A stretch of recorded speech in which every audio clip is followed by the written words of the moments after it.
Good evening and welcome. Tonight we're diving into the newly announced cabinet picks for President-elect Trump's second term. We'll examine these individuals, their backgrounds, and their potential impact. What do their appointments signal about the Trump administration's direction?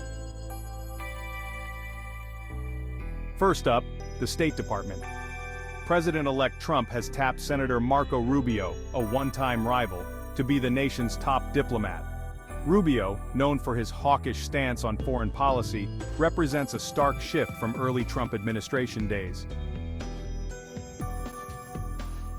Next, we turn to the Environmental Protection Agency, which saw significant deregulation under Trump's first term. The president-elect has chosen Lee Zeldin, a former congressman and staunch Trump defender. Zeldin is expected to further roll back environmental regulations. Moving on to the United Nations, where President-elect Trump has nominated Congresswoman Elise Stefanik as U.S. ambassador. This is interesting given Stefanik's limited diplomatic experience and her vocal criticism of the UN. How will Stefanik navigate international diplomacy on a global stage? The Department of Homeland Security, synonymous with Trump's hardline immigration policies, will now be led by Kristi Noem, the current governor of South Dakota.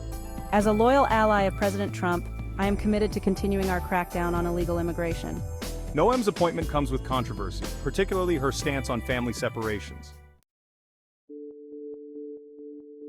The role of ambassador to Israel, always a sensitive position, has been filled by Mike Huckabee, the former governor of Arkansas and Trump ally. My appointment comes at a time of heightened tensions, following a recent escalation in the conflict. Huckabee has made controversial statements, and his lack of experience raises questions about his ability to navigate the region. For the CIA, President-elect Trump has chosen John Ratcliffe, a man who served as Director of National Intelligence. As a staunch Trump loyalist, I have been a vocal critic of the intelligence community, echoing President Trump's distrust. His reappointment raises concerns about politicization and the independence of the CIA. The Pentagon sees a new leader in Pete Hegseth, a former Army National Guard captain and current Fox News personality. His appointment has raised eyebrows among both parties. It's a sign of Trump's desire to reshape the military.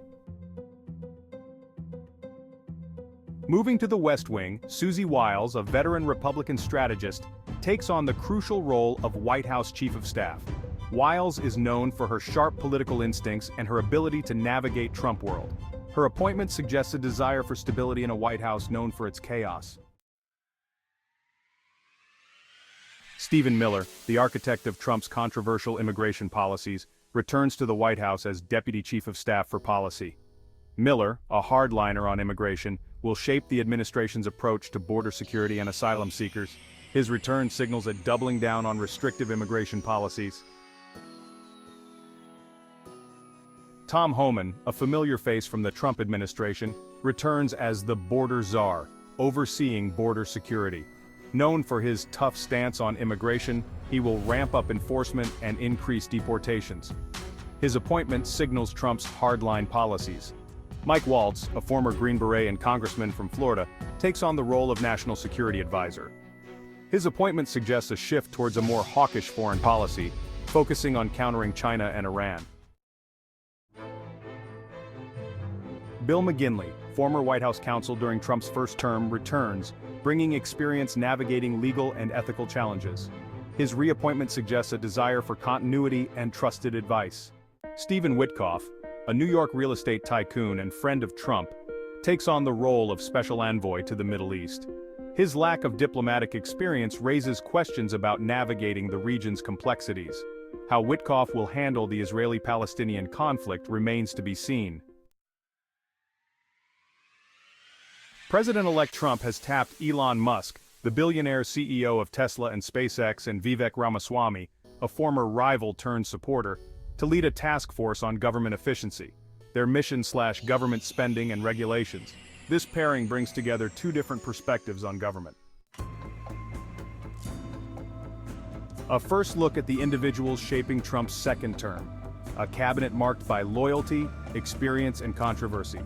The stakes are high, and the world is watching. Trump's second term is shaping up to be a continuation, and in some cases an amplification of the policies that defined his first 4 years.